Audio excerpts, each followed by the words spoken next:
right, we are recording on that one.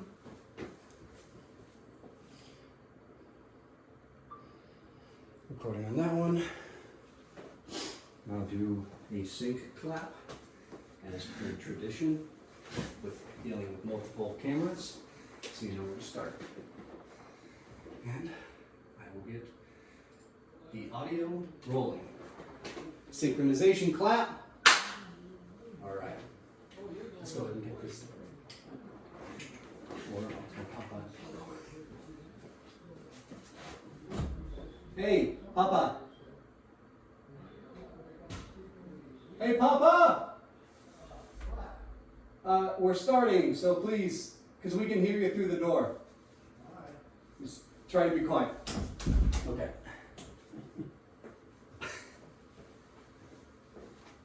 Sweet. We're already recording. We're all good. And let's go. All right. Nice to meet you. My name's Aiden. Could you introduce yourself? I'm Bill. Nice to meet you, Bill. How long have you been living in Florida? Be 4 years. 4 years? Where were you before that? Around Springfield, Illinois. Illinois. How was it up there? Well, it's cold in the winter time. I bet it is. Well, in your time down here in Florida, comparing to where you used to live, how long were you in Illinois? 70. Oh, for a while. You're coming down here for retirement, you know. Basically, to get away and play some golf in the winter time. Just live out your golden years, huh? Right. So today I'm going to be asking you some questions based on your opinions on Florida, its infrastructure, and things of that nature. So the talk of the town, especially from my own research, has been the fuel depots. I believe it's 3 of them are being proposed for across Florida. And where they're being put appears to be the biggest sense of concern and the lack of communication. What's your opinion on the fuel depots? Just from seeing different things, hearing different things on Facebook and what they call Nextdoor. And funny that the young gal that cuts my hair has lived here her whole life, and she is opposed to it, and I asked her opinions about it. And just so happened I had to have a haircut today. I followed up with her what she thought. She thought that they had put it off the track for a while and hopefully wouldn't approve it. And I was getting the opinion because I thought it was too close with everything that was already out in the open. It was kind of a dense populated area, and she seemed to agree with me that they didn't take into account. They put the horse before the cart or whatever. It said there were other things that had been proposed before, and they allowed things to be built with parks, which I'm not familiar with the whole area because I haven't really geographically got it all straight in my mind with everything that's being built and developed down here, but it seems like I know they need development, but I think that they're pushing it into an area that's really been destined to be more residential and parks and airport and this type of stuff in that area is what I understand would be a dangerous type of. You think they're jumping the gun? I do. I think maybe they should have looked at a less dense area that they could have done something with. I mean, I'm in central Illinois where cornfields and wheat and open fields are normal, and we even had a pipeline go through, and they did have an accident back. It's probably been 15 years or more, but at that time it could have been catastrophic to the people. It was in a small town. It just happened to be out in the field where all the damage was just a few broken windows and things. And it was a minor type of thing. It could happen with major tanks like they're talking. You know, of course, nobody wants anything in their own backyard, but again, research it a little better, maybe plan a little better. I know there's a lot of things that's more important than a lot of the people that's lived here a long time. A thing to note is that there wasn't actually much communication from the, advisors to the actual communities that was proposing this fuel depot idea. There wasn't much in terms, especially from a lot of testimonies from people who live in the backyard of that fuel depot. And people are upset because there wasn't very much clear communication or transparency. Do you think that they are just trying to think for Florida? Well, the people I talk to, most of them, I'm pretty impressed. They seem to be well educated and up to date on the stuff. And it's not the typical person that doesn't pay attention to anything. I mean, they get involved with their school boards and their community, and they've been attending these meetings, which I haven't done, but I don't have as much time invested in the area knowing it, and that's probably why I never got involved with it, because I'm not familiar with the area, not be for or against it. But from every person I talk to, it seems to know what they're talking about and seem to have a lifetime commitment to the area. Grew up here. I'm talking to a young gal this morning that's in her 40s, and she had lived her whole life, and said that if they were going to do this, they should have considered that instead of allowing some change in zoning and whatever has happened in the past. And this is supposed to be a major industrial area if you're going to put this in, but they've allowed other things to be developed there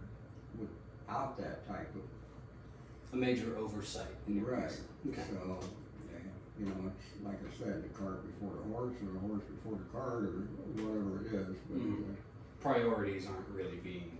Yeah, there's a lot of things I know the way things are growing today, and just Pacific. I know my wife's from Atlanta, and she went to school with a young gal whose father was in charge of the interstates being built around there, and they asked, why didn't you, this and that, and he said, well, we never dreamed that it was ever going to be that big. So we had no idea when we were developing 20 years out that would overtake. So speaking of like the interstates, what's your general thoughts on the infrastructure, the roads, the bridges, public transport? Do you think they're allowing? Yeah, I can see that just in the 4 years I've been here, the traffic has just gone crazy. I've been vacationing here for over 30 years or 35 years. That's why I picked this area other than Central Florida or the Gulf Coast, where everybody I knew, retired to. But by vacationing at Flagler in this area just in the last 4 years, I just could not believe. And I see the things that they're doing. I'm concerned with the infrastructure for water sources. We don't have, I have to buy bottled water. I mean, we don't have a clean water source. And they're adding so many multi-home facilities, apartments, and condos, and you're not talking about one or two people in a home, you're talking multiple patrons in a crammed small space. Single bedroom apartment. Where's the water? Where's the sewer?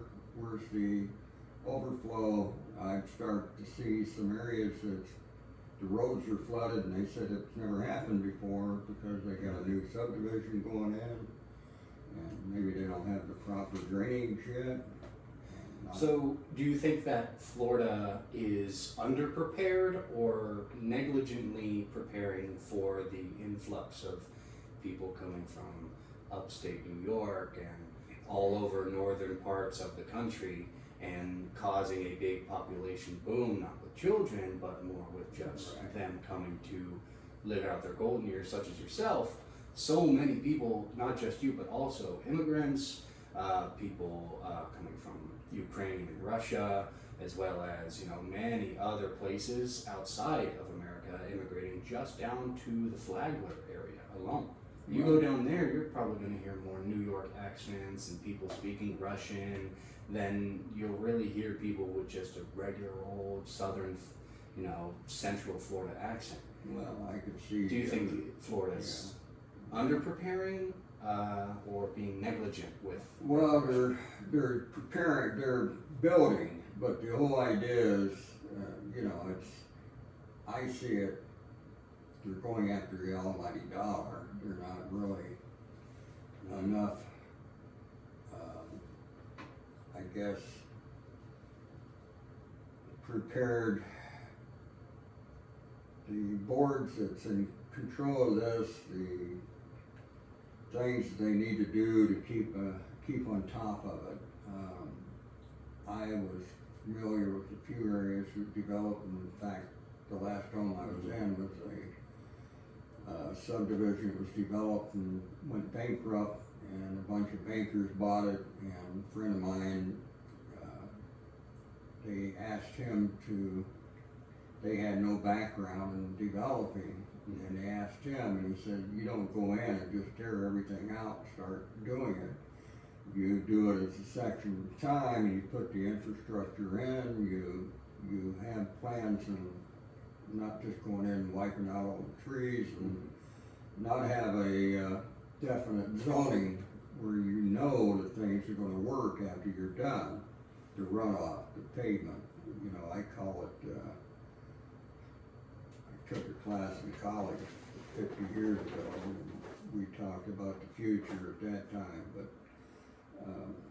I kind of kidded somebody, and this was 50 years ago. I said, well, the global warming is going to happen because all we're doing is putting asphalt down and cutting trees down. It says, you go out and play on an asphalt driveway, you know what the heat's like, and, you know, you eliminate those things, and it doesn't seem like the zoning boards, maybe they're overwhelmed. I know that they need to develop, they need to build, because if they don't, price structures that's here is going to be outrageous. Prices have been rising pretty rapidly. Supply and demand, and there's room to grow, but they can't just go in and wipe out. I saw down at LPGA since I've been here, and I've gone down there and played golf and saw the golf course there, and I look out there and they just wiped out the trees and built home on top of home with no room between them. It kind of makes me feel sad because I had a son that worked in New York for a while, so you know, I call it concrete jungle. You know, right, just, right. That's not what you think of when you want to come to Florida. You think about the waterways and the sand and the beach and the palm trees, and you're starting to get to the point that it's just another city, another place. The only thing that's different is a little warmer atmosphere. And my wife's already hitting me up to go back to Illinois. Not for the taxes, but just for the traffic. And Illinois tax. Lovely thing. I have a friend that lives up there too. Right. He's like, why would you want to move out here? The tax is awful. So, do you think that there are adequate resources for the population we have? Like, we know that Florida is just a whole bunch of stores along a long highway, considering Florida is longer than it is wide. Do you think that they're putting enough dentists, medical options, medical providers that aren't just off of the next highway exit, which is like 16 miles? Do you think it's too spaced out? Do we need to add more in between for easier access? Or do you think we're okay for what we have in terms of population? The population, I think your medical establishment, that's another reason. I've had concerns with my wife having kidney stones and just finding a good doctor and finding a primary care doctor. And with a daughter as a nurse practitioner, I know what type of care and what I had in Illinois. And there's another reason reason to move back to Illinois. Mhm. Because I feel like they're understaffed and underprepared for what they're doing, and they're not really thinking it through with the way that they're developing the things. Even the new addition down at the Daytona Hospital that we go to for the doctors, they're adding an addition on there, and I don't think it's big enough already. It's going to be undersized. Mhm. But I just don't see, you got a lot of research doctors, but I just don't see the primary care doctors and the care. So how do you think they should prioritize infrastructure down here? Do you think that they should go public fund, increase taxes, or private funds, or something like that? It always kind of makes me laugh when they gotta, the first thing is, we're gonna increase taxes, but they're gonna add 1,000 homes, but they have to increase taxes to build the homes, and that's where the development, I was telling you about with the friend that developed, the nice thing about it, the reason they had a hard time developing that and everybody bankrupt before that was that the zoning up there at the time said, you will put in the streets and you will do that if you're gonna develop this area. Mhm. And if you're gonna put it out of your pocket instead of putting it on the taxpayers and just throwing it together, then the people that's developing it have a little foresight and making sure that, you know, if they're responsible for making sure it's right, they're not gonna just throw it together. And So then- you have a degree of uncertainty if you're going to stay here for the rest of your life? That's right, You have uncertainty? yeah. Because you love Illinois, right? Well, you know, you've been there after for so 70 long. years, and you still have children in Illinois, it's professional Mhm. up there. I know they're not leaving anytime soon, but my grandchildren are grown and in college, and one's married, and I have a great grandchild, so, and they're all in Illinois, but that's not the reason to move back as much, because I can get on a plane and go back there anytime I want to. Mhm. It's just, you know, the traffic today was a good example, just going Mhm. 20 miles and you have a special event with the bike week and everything. Yeah, there's It's some unbelievable. there's community things that the community bring together, but there may not be so much in terms of, you know, government like fundraisers or things like that. So do you think it might lead to a boiling point of, like, for an extreme example, like a mass migration to change basically the nickname God's Waiting Room from Florida to say like the eastern coast of Texas or Louisiana or something like that? You don't think so? No, I mean, people aren't gonna stop coming to Florida no Mhm. matter what, because there's always worse places. I mean, the people that I met, a lot of them are from New York. Well, they're moving here, same thing for the weather. Mm-hmm. The advantages of being able to get out and enjoy life instead of being swarmed by concrete buildings and highways and traffic. And that's what they're trying to get away from, but now it's starting to come back and bite us the other way. Mm-hmm. You're seeing the same thing here as you're running away from. Seeing less and less green. Yeah, so they need to keep that. A good possibility, and if it hadn't have been for the fact I'm in a gated community where we have everything available to us, with the traffic coming up in the next week or two, it's almost enough to drive you away. I mean, You mentioned you had grandchildren. How old are you? 75. 75. Okay. So you've got a decent bit of time to make some decisions if you want to go back to where you were. On a positive note, what role do you think technology could be used to improve and innovate Florida's infrastructure? Specific advancements that you would like to see implemented. Well,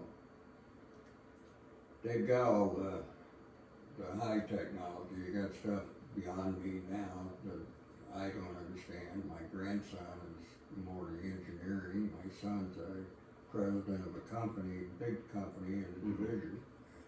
Daughter being a nurse practitioner, I see all the things in technology, the stuff that's come along. They got things that's they can look at. They already can. They got the plat maps that we used in the old days. That's how I got around in the countries. We didn't have GPS to tell you how to make the right turn coming up, this type of stuff. But now they've got the drones, the satellites. They know what the lay of the land is. They ought to be able to determine whether they're putting something in the right place. So of the things that they have built infrastructure-wise, that has been completed and isn't like on hold or canceled, of the things that they have completed, do you think that they are an improvement, or do you think that it's kind of wasted time? Well, you're starting to see things. I understand just at the interchange of US 1 and 95 out here that you're going to be tearing that out and redoing it because of too sharp of a turnoff from the interstate to US 1 on the interchange down there because it wasn't thought out to begin with. And then they got the fact that the traffic today, like I mentioned, it's gone overboard. Instead of 65, we're 70, and people think 70 means 80, so they come off those roundabout, and I've seen some terrible accidents there. And it's all because of people speeding, but the government's job is to protect people against themselves for being idiots. They can't control that. But, especially around those roundabouts. But again, when they're building these things, they put them in with no thoughts, and they also look at it cost-wise. You know, if it's not cost feasible, it's not going to get done. So it's kind of like it's going to get done, pushed, put under the rug, and then until they get backlash, push to shove. Push That's comes to shove. what it is. You know, the same thing with the roundabout. They just put in out here. It was supposed to reduce accidents, and all it did was increase them instead of just putting in a stoplight or a four-way stop. Granted, like if you aren't paying attention, a lot of the time, at least in my experience, living in the country, when Kentucky had put in a large roundabout that had like 4 or 5 ways in and out, it caused chaos. And it's not like the local government made an announcement and said, the roundabout on this junction, how to do it, how to use it, be careful, yield when you're entering, yield to the ones already in the roundabout. Like, that is kind of like boilerplate, baseline things you could just tell the people. Usually, that's from my experience, they just put it in, and I guess technically the people are responsible for how they handle it. But it surely would help, you would think, if they would let us know how to use it, especially for people. I know people who have never seen one, and when they run into it, they're like, what is this? What do I do? And then they get worried, and then an accident may occur. Well, I'll give you a good example. We just had our first one put in about 10 years ago in Springfield, Illinois. And of course, the traffic there is moving 30 miles an hour, not 60 like down here.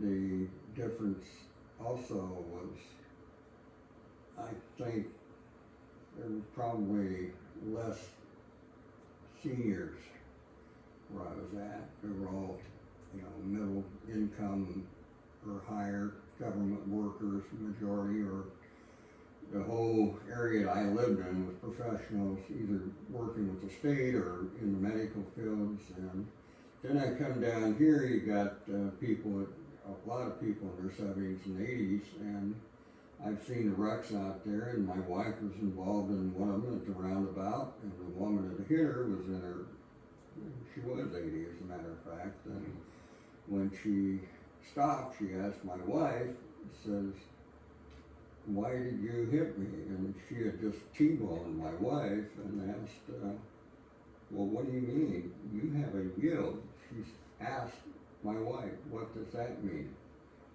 So that got a little, then That's what almost happened to me. talking to a few people in my neighborhood, and I love them all, but I was talking to a neighbor that's been driving, and she's still driving, and I told her about, she asked about my wife, and I told her the incident and what happened, and I said she had a yield, and she says, what does that mean? So that gives you an idea about the roundabout, what understanding it is, and just To a lot of people, especially country folk, it is a foreign concept. So you can see developing things like that with no planning ahead of time is not, I know that young people can adapt to a lot of the electronics and everything else. Right. We're a little slower to catch on because, World Wide Web, right? yeah, I mean, I spent 17 years even as a substitute teacher, after 31 years of working before, and I normally only did high school, but I did junior high one time, and had the young kids ask, Mr. Meadows, how old are you? And I said, well, I'm BC, that means before computers, not before Christ. But I had taken 2 years of after classes in computers just to go back and teach, so I knew what was going on with the young kids. And, but I felt like I was prepared, but I'm still not prepared for everything that's happening. It's changing so fast. But again, I know there's going to be change, but and this, I don't think it was thought out with putting this type of storage unit with that amount of fuel. I understand they may just reduce the number of tanks, which may work. But what they had planned, I can understand the people that's lived here their whole life and seeing it happening. Everyone I talked to, like I said, these are people that have children and young children.